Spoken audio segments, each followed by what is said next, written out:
I'm a geriatric millennial, Emma, just FYI. Okay. You're all good. Well, welcome to this month's team call. I'm so excited to have all of you ladies with me tonight, and this will be recorded. So for anyone that's listening on the recording, welcome. I think this is going to be a really great conversation. I'm going to talk all about pacing and really like best practices around pacing track workouts and pacing tempos and pacing different race distances. And then we're going to open it up for questions, and you can ask specific questions or general questions, whatever is going to support you. And this is going to be fabulous. I'm going to share my screen. Maybe the question is, okay, here we go. Do I know how to share my screen? Okay, here we go. Can you guys see, can you see the presentation on your screen? Yes. Yep. Okay, great. Awesome. Awesome. Okay, so we're going to talk about, I could make this nice, but I'm not. I'm going to leave it as is. Well, maybe not. Hang on. I'll present. Okay, I'll make it nice. All right, so we're going to talk about how to execute a strong pacing. And I used a Boston Marathon photo because I thought that was very timely.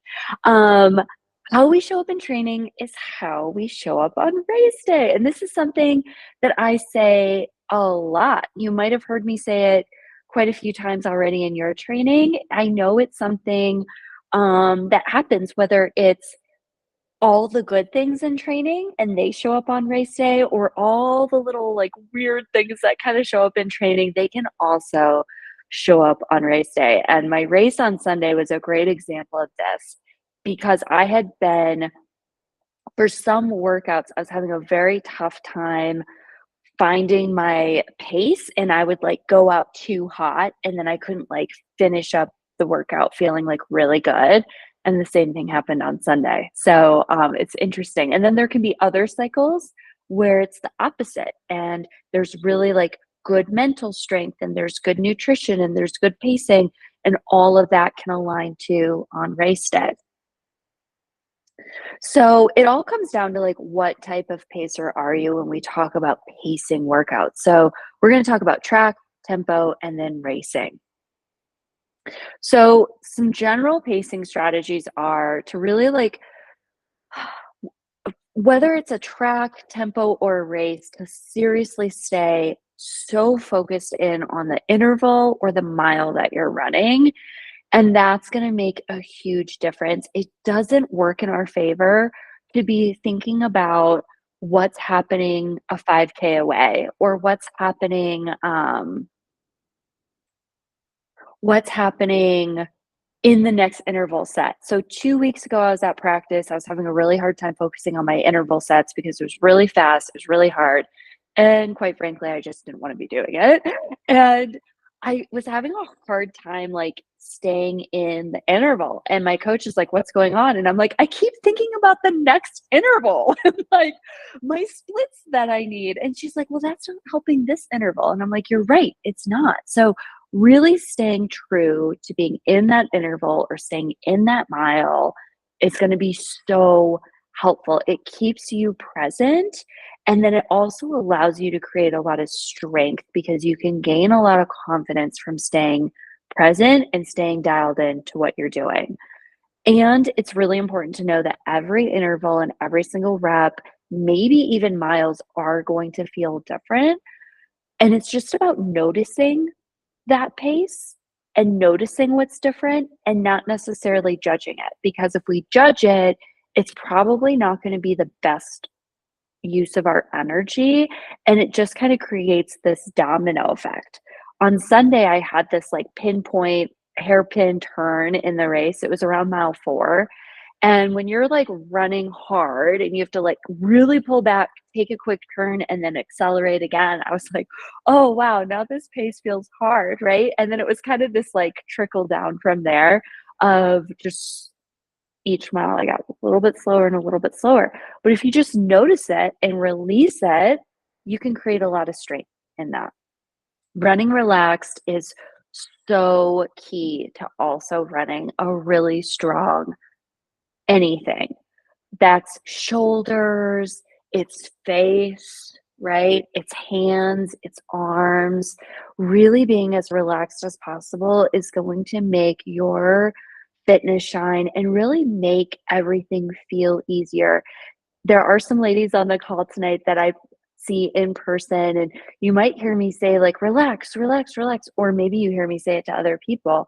And it's really important because if you can relax, you're able to do so much more. Just think if you're like running tight and running tense, everything's gonna feel harder, right? And a lot of that comes with the face too. Like, you might think like, "Oh, I need to put this like all this like energy into my face because everything just hurts."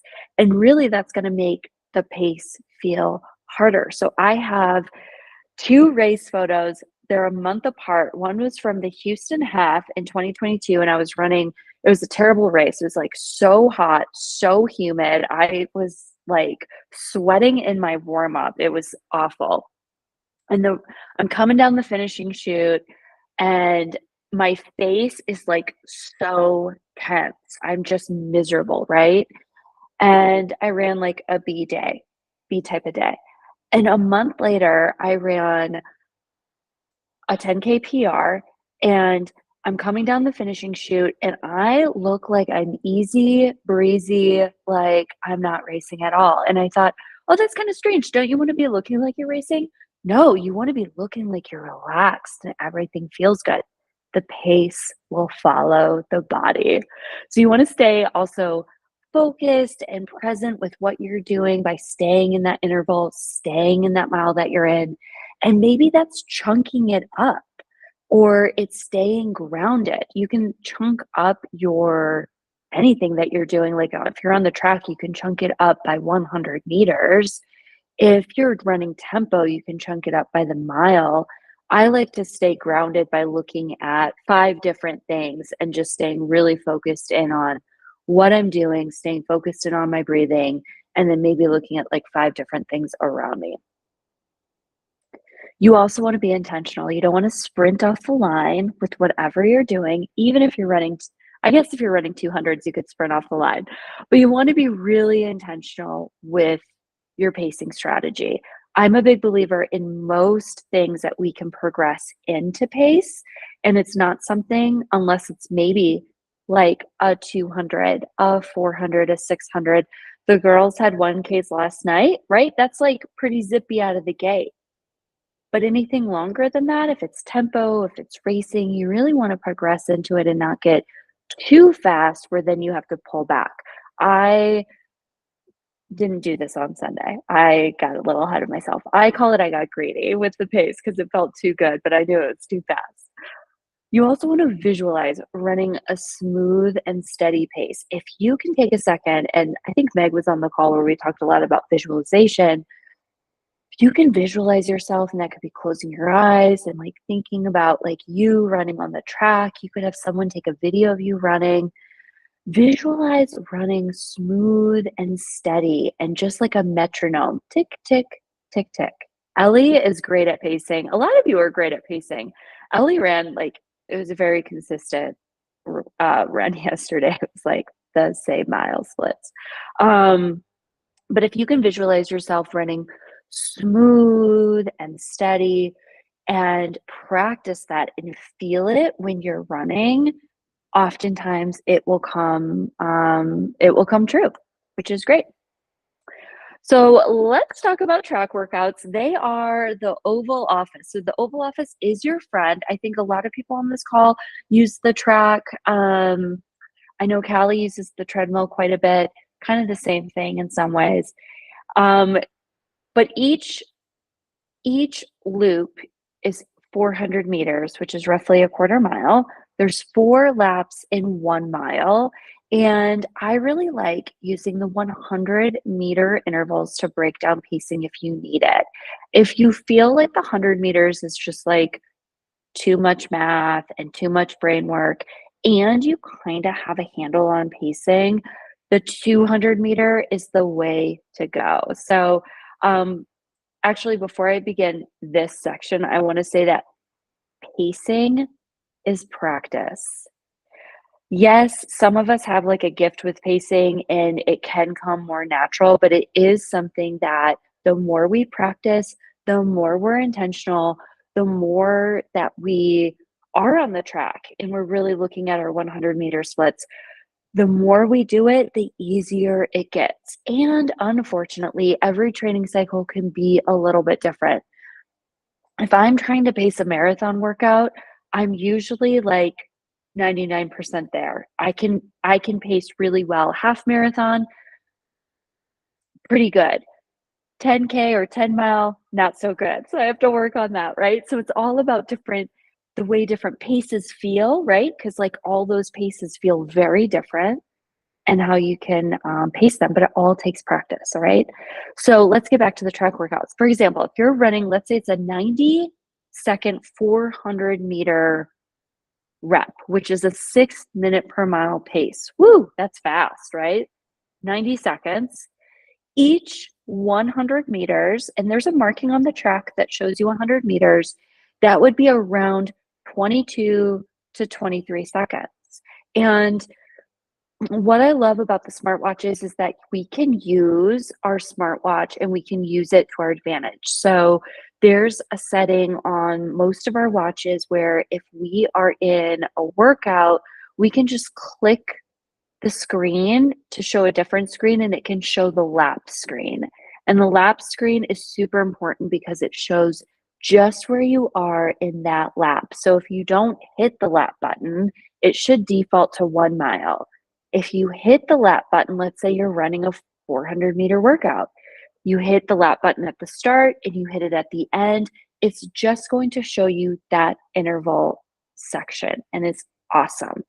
So if you're just getting into pacing and you're struggling with running a consistent 400-meter split or 400-meter rep, whatever at whatever pace that is, you could realistically hit your lap button every 100 meters to see if you're hitting the pace. So if it's a 90-second 400 or quarter mile, you would want to see 22 or 23 seconds on every 100. And you can still run fast and just quickly touch your watch, see where it comes in, get to the next 100, touch it again.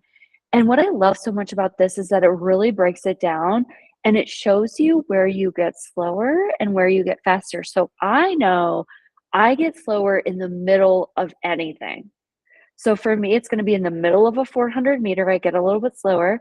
And then in the middle of a tempo, I get slower. In the middle of a mile, it's like that third lap, I'm slower every time. And I know that. And it's like the more you know about yourself and the more that you know about pacing and how you show up, the more you can do with it. It's phenomenal.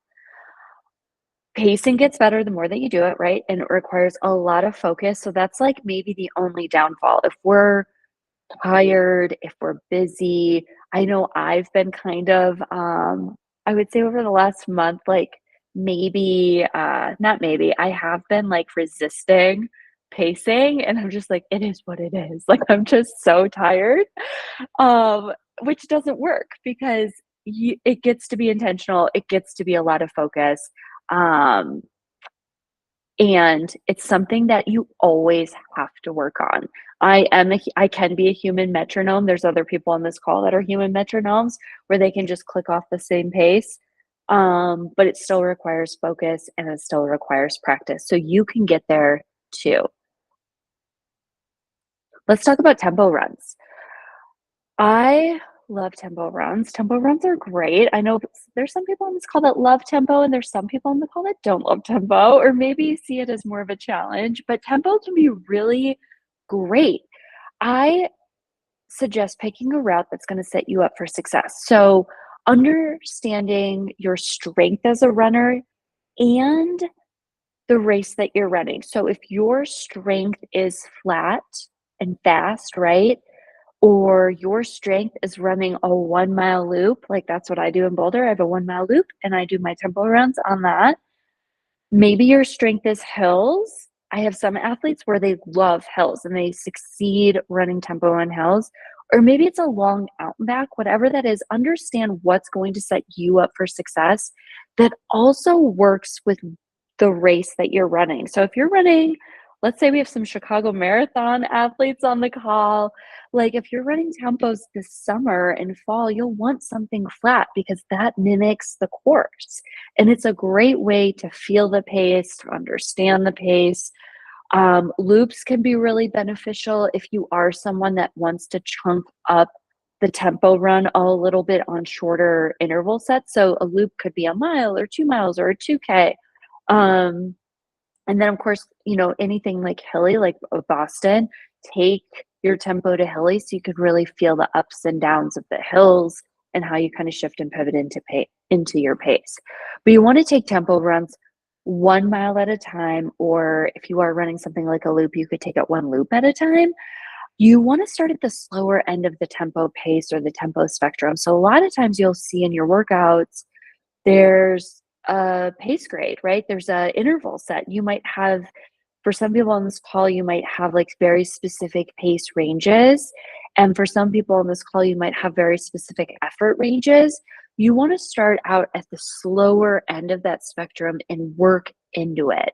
And what I love so much about this is that it should set almost everyone up for success, because if that slower range is hard, you're going to stay there and it's going to be an A+ tempo run. Like, congratulations, you stayed in the window. Like, you did it. You don't have to be on like the high end of the spectrum window. Like, you just absolutely crushed it.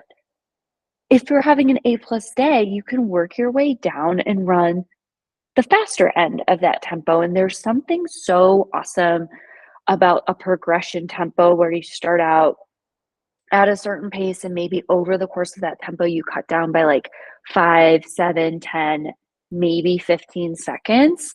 That builds a lot of confidence and it builds a lot of strength as a runner. And that's probably how you're going to show up on race day too, because you're going to have confidence that that works for you. And if we can start out a little bit slower, you're going to have more gas in the tank at the end, which always feels good. So you might see your race plans mimic this a lot. And this is going to be true for race day and tempo runs. You'll want to use the lap screen on your watch, like I talked about on the track when we were using track or talking about the track section. The lap screen is your favorite best friend for track workouts, tempo workouts. I use it for long runs. I actually use it for everything, I guess. I use it for long runs and races. It helps me stay present in the mile. If you haven't used the lap screen on your long run, highly suggest it, because it takes this like weird pressure of like, oh, I have a 12-mile long run off your plate. And you're just like, oh, there's another mile. There's another mile. There's only been like a very small handful of times, like a few times, I should say, where I've been running and I thought I was like further along in the long run than I was. And that's always disappointing. If you know, you know. But it's a great place to stay truly present in that mile and make that long run seem a little bit easier to tackle. For tempo runs, like I mentioned, you want to hold effort or progress down.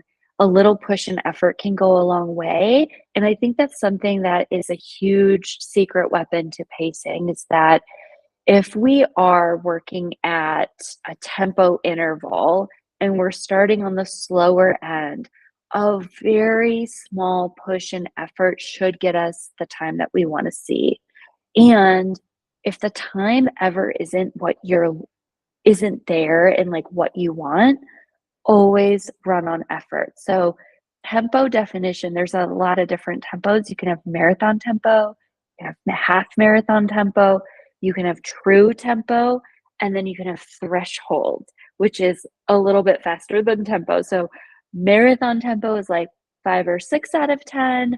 Half marathon tempo is 6 or 7 out of 10. This is in training. And then true tempo can be 7, maybe a little at 8 at the end. And then threshold is definitely that high 7, low 8, maybe a little bit higher if you live at altitude. And effort's always going to reign true. Another good rule of thumb is to let your watch catch up to the pace. So if you start out on a tempo run and you quickly look down and you're like, oh no, I'm not hitting pace, let your watch catch up. It takes maybe, I don't know, give it a half mile and just see where it's at. And then kind of work on how you need to either pull back again very slightly or a little push forward and then just see what happens with the watch. It should catch up pretty quickly thereafter, but you want to make sure that you're on that lap screen to see your actual pace for that interval and not the total pace for the run, which is like the overall screen that I think a lot of us use, and it's the screen that your watch defaults to. Let's talk about racing. So we're going to talk about the 5K, 10K. The warm up for these distances is one of the most important pieces to executing a strong 5K or 10K. For the 5K, you want to take that first half mile to settle into pace, really more like that first half mile and practice that pace in training. And it's going to be one of the best ways to find it on race day. The more you can practice race pace, the more you can practice feeling pace or feeling effort, the easier it's going to be on race day. So you might be like in the middle of your training cycle freaking out, like, I don't know how I'm going to run this on race day. Like, well, one, we're in the middle of a training cycle, so we still have time. And the more we can practice it, the easier it's going to be, just like with everything in life. Isn't that wild? So the more we practice it, the faster we can typically find it, which is a lot of fun. 5Ks are always typically at a hard effort. You want to hold when things start to feel hard, right? So that's going to be that 8 or 9 out of 10 on the RPE scale. You're taking that first half mile to settle in and then holding effort, or if you feel like you have a little bit more to give it at the end, maybe with like a K to go or a half mile to go. 10Ks are usually run at a comfortably hard effort that turn into a hard effort. So that's going to be 7 out of 10 on the RPE scale. You can take the first mile to kind of settle in. For some athletes, if you haven't raced a 10K before or you're new to 10K distances, which, come on, aren't we all new to 10K distances? I think Meg might be the only person, Meg's on the call, like, who she's run 2 10Ks in the last like 6 months and like just crushes them. Not many people have experience with 10Ks, not many people race 10Ks. It's a great distance. I raced a 10K on Sunday. Unfortunately, it was in a 10-mile race, so I highly don't recommend that. But 10Ks are really fun. They're really cool. And you can take that first mile to settle in and then start to progress down, or kind of depending on the route. I know we have some girls on the call that are running Boulder 10K in May. Like maybe taking that first half a little more conservative so you have gas in the second 5K to really push and feel strong at the end. So there's a few different ways to go about pacing the 10K.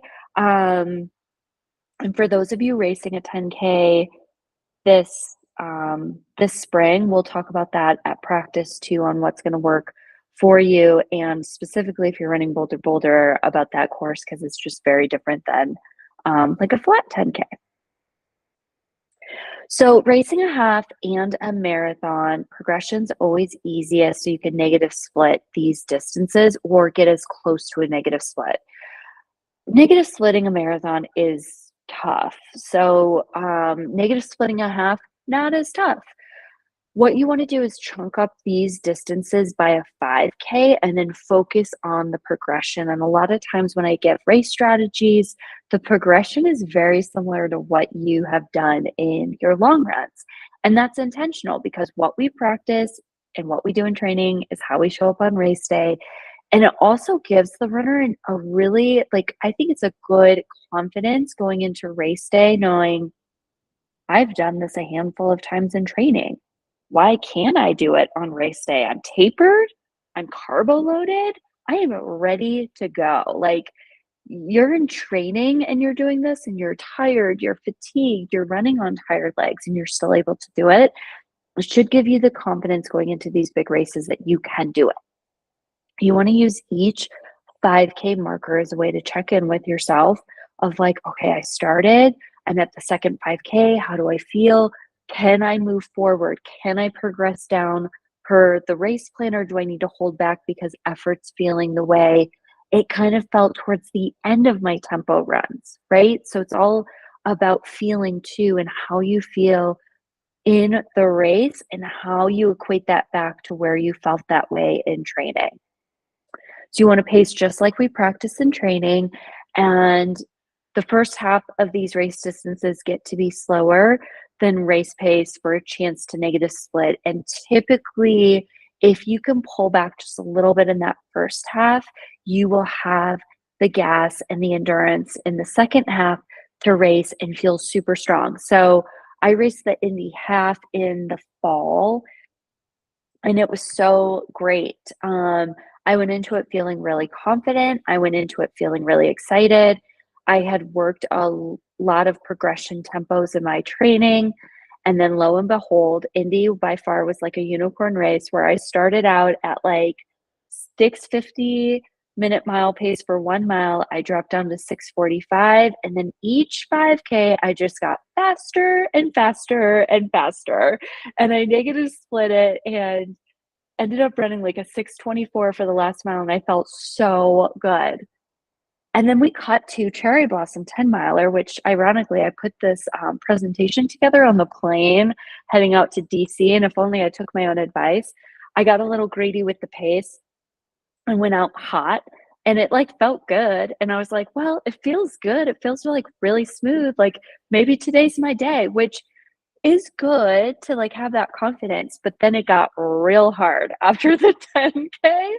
And I didn't negative split, and then I just started to positive split, which means I got slower. And anytime that happens in a race, or maybe that's happened to you in a workout, it doesn't feel good, right? So if you can really practice the patience and the progression in the first part of half and marathons, maybe even the 10K for some newer 10K runners, you'll find so much more speed like I did at the Indianapolis half at the end, and you're going to feel good and you're going to feel strong. And that's like the best feeling.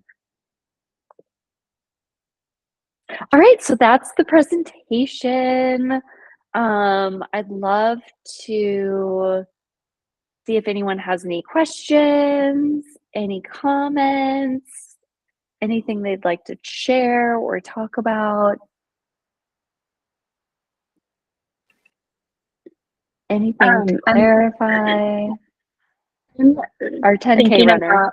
I'm still figuring them out. But so I'm one of those people who doesn't have a track or a treadmill. So I've found a loop. It's not an exact measurement, but I know we've talked about this and how I've struggled with pacing using my watch because of the catch-up factor. Do you have any tips for if you don't have a track or treadmill, like how to think about pacing and getting your body more familiar with certain paces? Yeah, like I feel like you lock in tempo pretty quickly though. A lot of times it's going to be on effort and going out and feeling the pace and giving yourself grace in that first half mile to kind of sort it out, right? And I think too, like if you're warming up and you have strides before you go into that workout, right? You kind of know. Well, I know. Does everyone know, like, the strides kinda tell the tale of how the workout's gonna go, right? Like, if the strides feel like butter, it's like and if the strides feel hard, it's like, "Okay, this is gonna be a harder day," right? Um, I think it's leaning into effort, giving yourself grace in that first half mile, and it's just practicing, and the more you do it, the easier it's gonna be. And Meg, you might find because you've been practicing 10K and half marathon, right?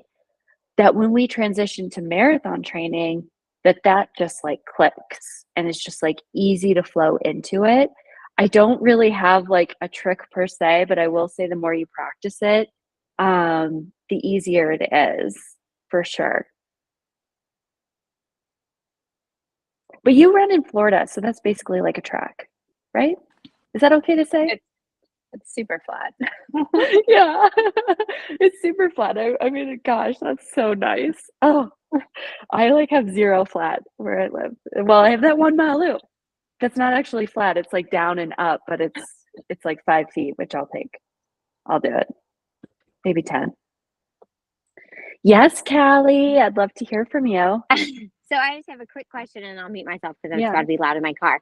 But my question is, and this might be silly, but are you supposed to be looking at your watch to see the pace? I'm like running along and I'm like, okay, where am I? Oh gosh, no. And I look at it and it's like this time, and then I look at it next and it's another 20 minutes or 20 seconds off, and I'm like, oh shoot. So I'm just wondering if I'm supposed to just continually looking at my watch, but that doesn't seem very efficient. Yeah, that's a great question because I think a lot of us do get into that trap of like always checking the watch, right? And it's a slippery slope, but I think what I love so much about like especially like half marathon pace workouts or tempo workouts is that it really is effort. And if you're like, this feels like 7 out of 10, then you can justify the pace. And I think sometimes if we keep looking at our watch, it can slow us down or we can get into our head. Or maybe it's taking the first mile to just settle in, get into a flow, take one peek in that first mile, see where you land, adjust as needed, see how the mile split comes in, and then adjust thereafter. It can be really tough, but if you can run on the feel and the flow and getting into a flow, I think that'll help a lot too. And it's just going to take practice, especially for you. Like, I don't want to single you out, but running on a treadmill and then going outside, it's going to feel a little bit different. But you might find it a little bit faster too because you have that treadmill metronome on your side. For sure. I mean, I do feel like it is. Well, are you saying it's faster outside or inside? Oh, that is just easier to kind of flow into pace. For sure. Because when you're running your half marathon pace on the treadmill, it's just all very consistent and you're running one pace. So like really feeling that and taking that feeling outside and seeing what happens there. Good plan. I will feel as much as I can. Yeah. And Pay it's attention. and it's like never going to be perfect. And I think that's something that we have to realize with pacing is that we might have it dialed in one day and then we might have like a series of weeks where it's just a lot harder or it's a lot easier or you're overrunning. Like every single time it's going to be a little bit different, but we get to show up and kind of like push a little bit or pull back a little bit and then see what happens. And it's a really it's a cool piece to figure out. It's a cool piece to have a little bit more confidence around, but just know that like no one ever has it totally figured out. I wish I did. No one wants to positive split. Anyways. Hey Judy, what's going on? So I looked at my Boston plan that you sent me about like the pace strategy and whatnot. And to be real, I actually was really surprised on the pace that you wanted me to start with because in my mind, and like I said, I'm running with a few of my colleagues. One, this is her 11th Boston marathon she's running. She's one of my anesthesiologists that I work with. So we were really excited that we were both in the same wave and corral. So that means that we be pacing each other and kind of helping each other. She's like, well, what is your pace goal? And what's, we kind of started like that. And I'm like, well, I think I'm going to start with, I said, I'll see what my coach says, but I'm thinking I'll start like, especially with the first 10K and, the first mile and a half is a really steep downhill, like 10 to 20 seconds faster than goal marathon pace. This is what I'm thinking. And this is what we were talking about. And then like, I saw my layout and I'm like, oh, we talked I just really reel it back just to save my pads and whatnot. But then, so I looked at it and I absolutely loved it. And for me, I tend to like look at my watch way too much, even during my training runs. I'm like, oh, that's too fast, because I tend to overpace all the time, just because, Yeah. you know. And this is the first time, like I said, working with you as a coach. I never did strides before, and I love it. So on my last run, my Boston tune-up on Wednesday, I did my easy pace and then did a few strides. And then you wanted me to do like 3 marathon paces and then some quick strides again and cool and whatnot. But I love that whole, like when I did the strides and just go really fast for like 20 seconds. And then when I start running my marathon pace, I tend to go out way too fast after doing those fast strides. So then I have to really like dial it back. So my thought was, for Boston, do you think, just because I have this fear that I'm going to like go out way too fast, and then I look down, I'm like, whoa, too fast, and I have to like scale it back. I was planning on like making a workout on my Garmin, like I do on all my long runs. I make the workout like first 2 miles is a It's a good point. warm up, Yeah. and then the next 5 is school marathon pace, and then you know what I mean. So I thought Yeah, I I was do gonna know. do Yeah. that. I was gonna do like maybe like do that, like plan it No, out, like don't do it. no, Don't. no, Okay. no. So this is the question that I get. I get this question a lot. Like, oh, should I program paces in my watch for race day? No. It's like, you will rarely hear me say no to you, right? I'm usually like pretty good about like compromising and stuff. This is the one thing that I'm like, no, Okay. because one, I'll probably post this to my stories because I don't think I can share it in this chat. I have a video from last year's Boston, and Boston's very different. It's a very technical course, so there's a lot of caveats and asterisks to that race. That pacing is like its own beast on that thing.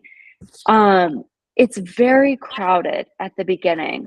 I don't Okay. know how anyone can go out fast, because Okay. I have a video that shows me like sardined in this corral with people all around me, and I am literally jogging. My first mile was 8:07, and I was trying to run a 7:10. So it was about a minute slower.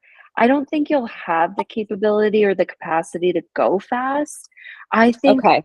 it's the very first few corrals that are running sub 3 hours that go out fast, because they have more Okay. of the room to do that. Right.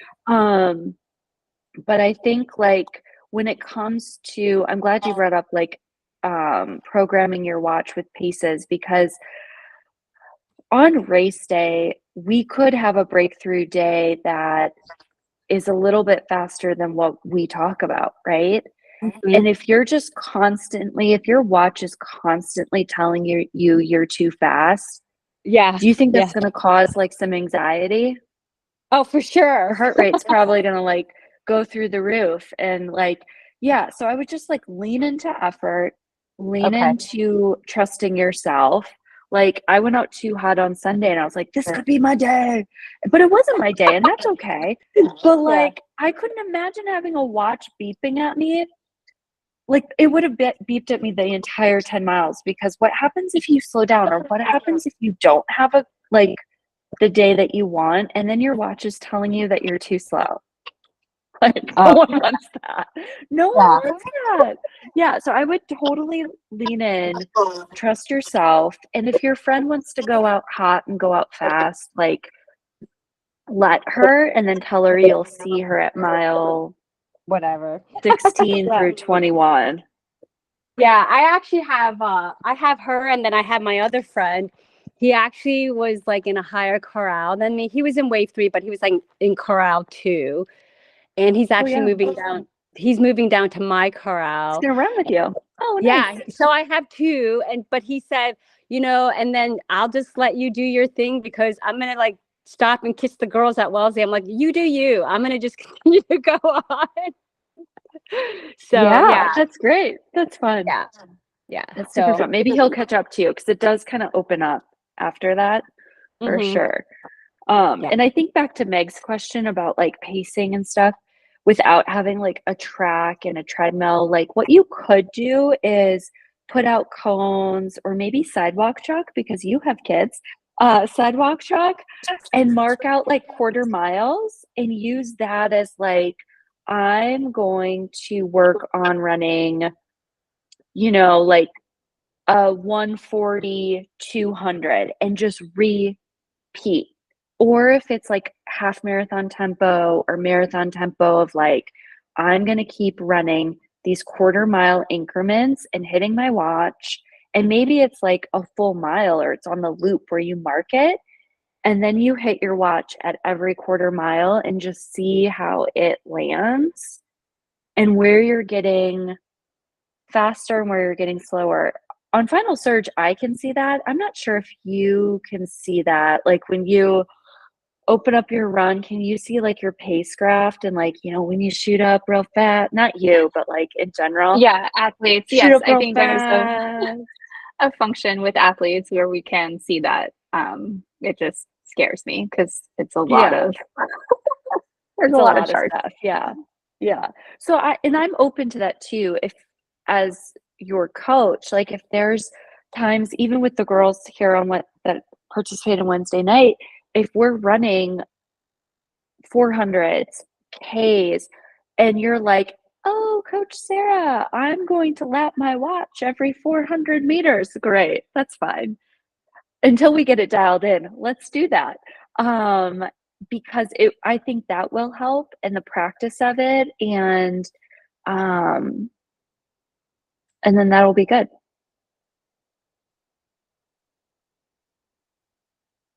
Annie, so like for last night with the 1Ks, like every 400, I was like calling out your time, or really every Wednesday night, I call out your 400-meter time. And over the course of the season, it's like there's a little bit of math on your part, but like knowing like, okay, I guess you didn't run 1Ks, you ran in and outs. Emma ran 1Ks. You did. Yes, I did. And yeah, and like if you're targeting a 10:40 pace on those 1Ks, knowing your 400 split, which I think we talked about was like it was like a 210, right? 240. It was a 240. And then knowing it's a 240, it's a 440, 520, and so on and so forth. So when I'm calling out that split, you're like, I'm on. And sometimes if I can, depending on who's talking to me on the side of the track, I can tell you if you're going too fast or not. Not always, because there's a lot going on, but I'll try to. If I'm like too fast or, hold or something like that, you might hear me say. That's helpful. I'll do that when I do right. the next one. Great. Yeah. The next one's great. We have cut downs next week. Oh, it's going to be okay. 1Ks, 800s, 400s. Yikes. I mean, cool. It's going to be great. It's going to be great. But Sarah, ultimately, yeah, go ahead, Emma. I have a quick question about, so something that came up last night was, I don't know why, but I was like super focused on what my arms were doing. And I think every Because I was talking to you 400 about felt, yeah, every 400 felt pretty good. And then going into, I think even the last 200, I would say, like my arms were like dead little dinosaurs. And I don't really know, any tips Like on this? relaxing them. Yeah, they were like Yeah. little, they were not pumping. So I don't know if you have any tips for that. Yeah, I mean, I think it's like relaxing the shoulders, right? Thank you, Meg. So great to see you and have you part of the call. Yeah, I think it's definitely like relaxing the shoulders, right? And I like to think about pulling on a rope. So like think about like pulling on a rope in front of you. So you want to have this nice forward, straight, elongated arm swing out and then pulling back like you're rowing back. Something so your elbow is far back behind your rib cage and just think forward. A lot of times, like if I run really like my kick at the end of races, I'm always like crossing over my body, which is not good because that takes energy. You want to think forward, relaxing your shoulders, relaxing your arms, probably relaxing the face. But a workout I really like to do are like arm rows, and you could do that with you can do it with like an exercise band and just get in a plank and and like pull back because you want to have, I don't think you can see me. You want like a really strong arm swing back, right? So you want it back Yeah. as far as it goes. And studies have shown like the faster you can pump your arms front to back in that like forward motion, the faster your feet will go. So the higher your cadence is, the Yeah. faster you're running, and it doesn't take as much energy to do it, and it feels the same. Yep. Okay, that all makes sense. Thank you. You're welcome. You did great last night. I probably got in your head because I'm like, your arms, and you're like, what?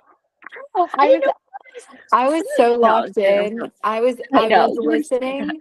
I was listening and I was processing and I was just going for it. I definitely Yeah. I was very much like staying within the interval last night, and it really helped because I think a lot of the workouts that I do, I'm always thinking of like the next mile or the next 2 miles, like whatever that might be. So my head gets a little ahead of my feet. Yeah, I get that. I'm like that too. But the more we can stay focused in on what we're doing, and maybe it's like a way to like dissociate from like how hard the pace feels, because I know I do that. Like in a tough Yeah. rep, I'm like, oh, I'm gonna think about the next rep so I don't have to feel this like how hard this is. But if we can stay focused or stay focused in on, I'm gonna listen to like Coach Sarah read out 400 times, and then I'm gonna check my 200 times. That's gonna help a lot. And the best part is that the more we do this, the easier it'll be for everyone to understand what their paces are, their 400s, their 200s, because it's going to be all the same paces that we practice each week, right? Like next week we have 1Ks again, so it's going to be at the same pace that we ran this last week. And then we cut down to 800 and get a little bit faster. And then 400s are going to be a little bit faster. And then we repeat that 3 times. Fun. So it'll be good. Yeah, it'll be Cool. really good. And we'll talk about paces and make sure everyone gets good recovery. And then we talk about, individual paces like we did last night. Cool. Great. Annie, you have a question? Yeah, I was wondering, so when I was doing ins and outs last night, it was just 2 miles. It was accelerate on the straightaway, jog the corners. I did not stay in my pace because I was thinking I have to do this for 2 miles. So I think I didn't accelerate enough on those straightaways, and I remember you kept telling us to slow down on those corners. And I think it was because I felt like, oh, maybe I should be going faster. So do you know what a good like what kind of pace you should aim for on those accelerations?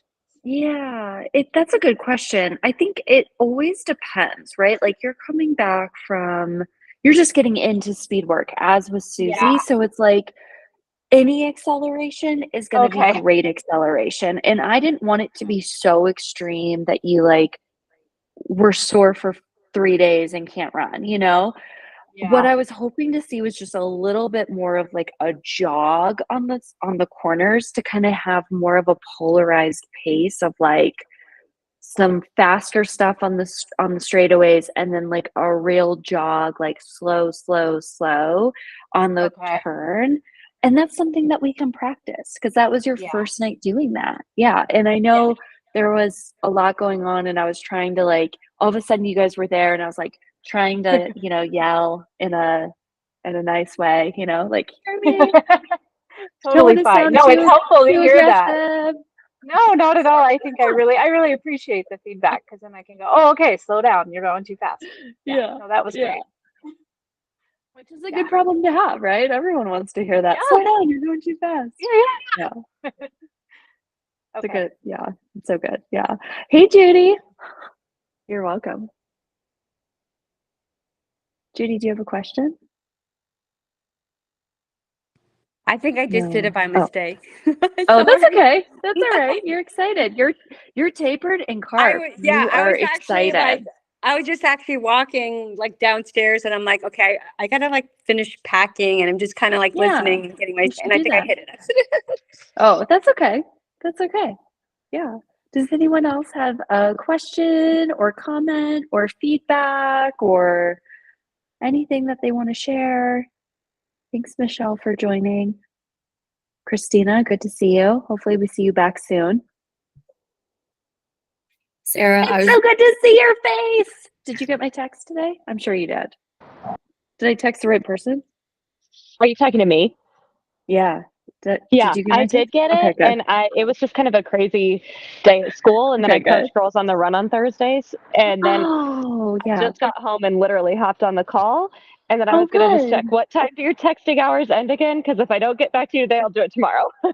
Oh, you're great. Yeah. I Yeah. mean, they close at 5, but Perfect. We'll text you I shouldn't tomorrow with say a little bit of an yeah, update. that'll be great. Yeah, Okay, whenever you have perfect. time, and Perfect. yeah, it'll be good to hopefully have you back soon. Yeah, good to see your I face. hope so because I am really I bet missing you're ready. running.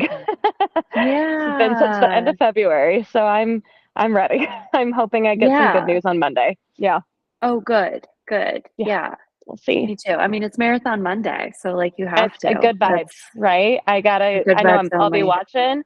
I'll be watching Monday morning because I took the day off, and then I will Oh, be at my good. appointment in the afternoon. Yeah, that's so Yeah, good. That's so yeah, great. I'm so excited to, yeah, it should be a great day. yeah, yeah. Good. And Judy's running it. I think Judy's the only one on this call running it. Yeah. Yeah. Good. Getting excited. Yeah, you should be. It's going to be great. Sarah, I'll just Awesome. add one comment, and maybe Yeah. two. I was gonna Yeah. say regarding Emma, your comment about your arms. I was like, my pro tip is watch Emily Sisson workout videos. Like, Ooh. Oh, Does she have some good arm moves? well, just like her whole form. Like literally, I visualize her when I'm like doing speed segments and like workouts. Ooh. Like she's just so smooth. I could watch her run all day. So maybe I'm weird, thank but you. like I'll check take out a some look. Emily Sisson videos on Instagram. And Thank you. yeah, That's a great tip, Ellie, because like the pro runners are so smooth and it's they a- all have a slightly different form, but gosh, they are so smooth and so strong. And if you can watch them, whether it's on Instagram or YouTube, or, Emma, you're coming up to Boulder on Saturday, we might be able to find some for you. And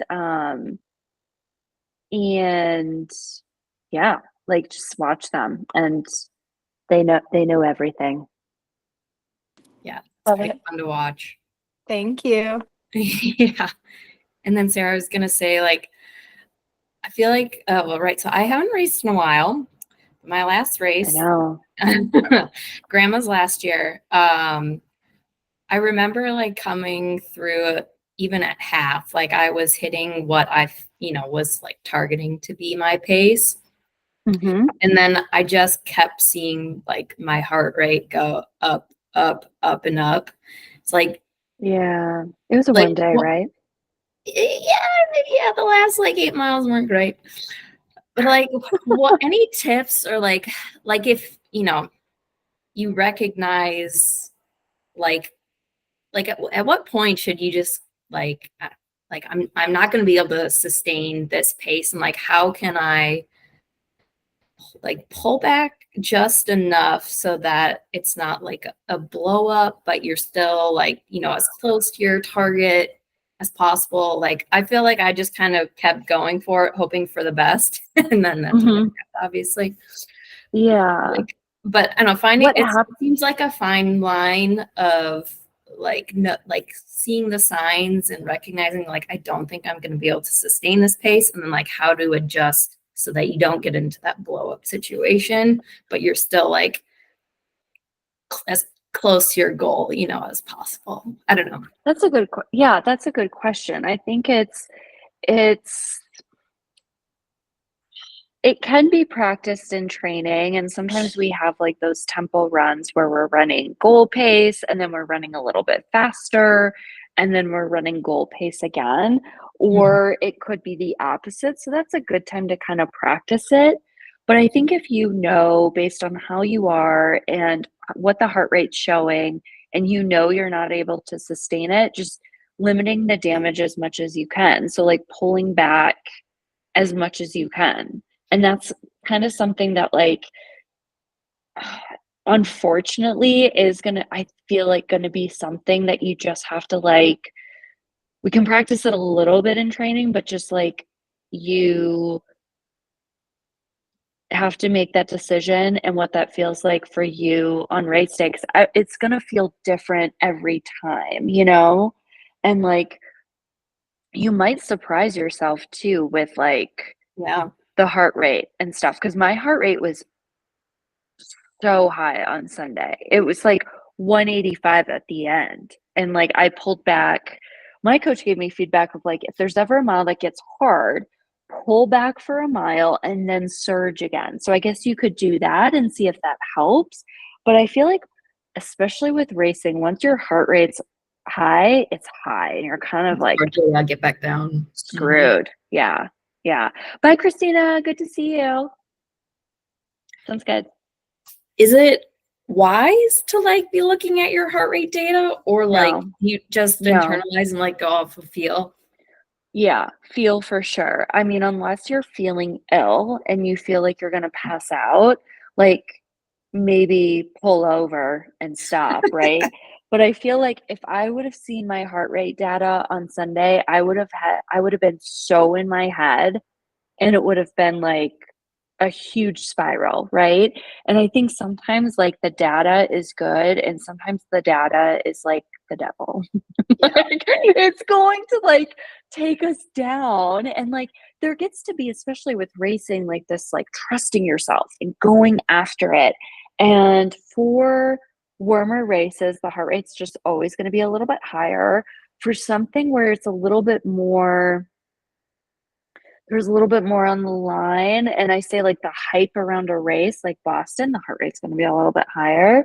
But just doing everything we can do to like cool the body down, keep the energy down, right? Keep the nervous system aligned and trusting yourself. Like now that it's going to be interesting to see you race the half alley now that we're working together, and like the difference that you feel in that last 5K versus last year. Yes, I'm excited. Yeah. Terrified, but Yeah. excited. Because we're working that long run. I was talking to someone about that. It's called Stephanie today, about like working the long run so long that like the half is going to feel short. Short. And that's kind of what we want, because like the endurance will be there, and I think you'll be great. Hope so. And when in doubt, don't look at the watch, just go. Yeah. Is Trust it yourself. like I always leave my watch on the lap pace? That's been like a revolutionary tip from you. Thank you. I never used to use that, but I'm always in lap view now. But it does show heart rate. So I'm like, is there a way to? You can change that, because mine Yeah. doesn't. Yeah, I think it's in settings. Googling. Yeah, and it all depends on the watch that you have. Do you have the Coros or? No, I have a Garmin. Do you have a Garmin? Okay. I would look into that. I think you can change it. That's what's so cool about the Garmin, and I think Coros, is that like there's just so many different ways to see things. Like I don't see my heart rate unless I'm on the heart rate actual screen. And I'm really glad for that. Especially too, like, do you race with a heart rate monitor? I have, yes. Oh, okay, good for you. Good for you. Okay. I do look the data, but Yeah, I know you do. I think sometimes it can like it can yeah, get in maybe yeah.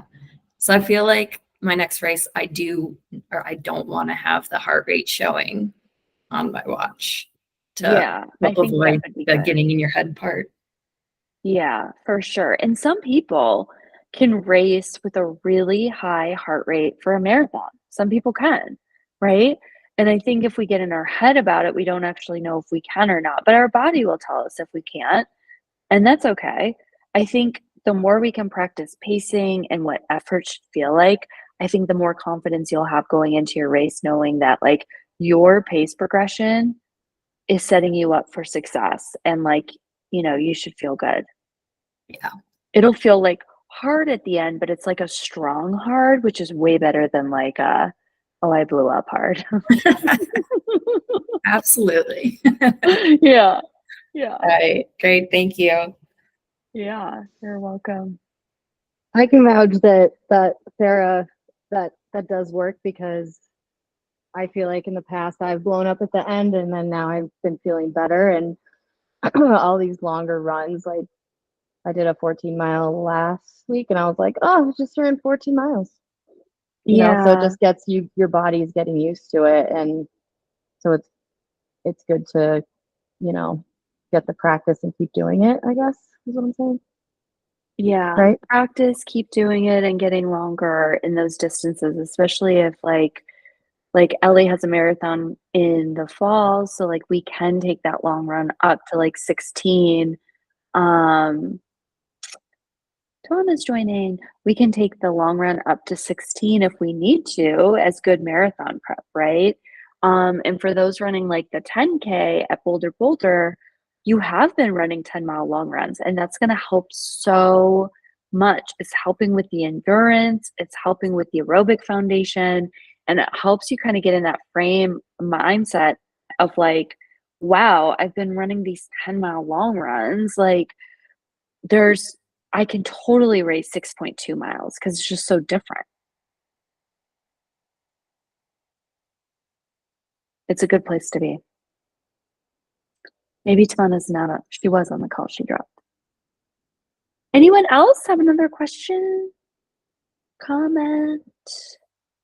There's Tamana. I saw that next week you have me doing 3/4 mile things. You said 0.75. Yeah, that's because you don't use a track. Oh. Sometimes Got I'm it. on it, Michelle. Sometimes I'm not.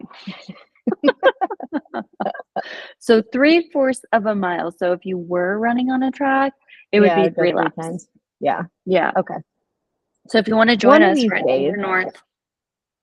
Yeah, I mean the team's running like 1Ks 800, 400, so like 1,200 meters or 3 laps. Okay. You'd be in good company. Phil came last night. He's right. Yeah. Okay. Yeah.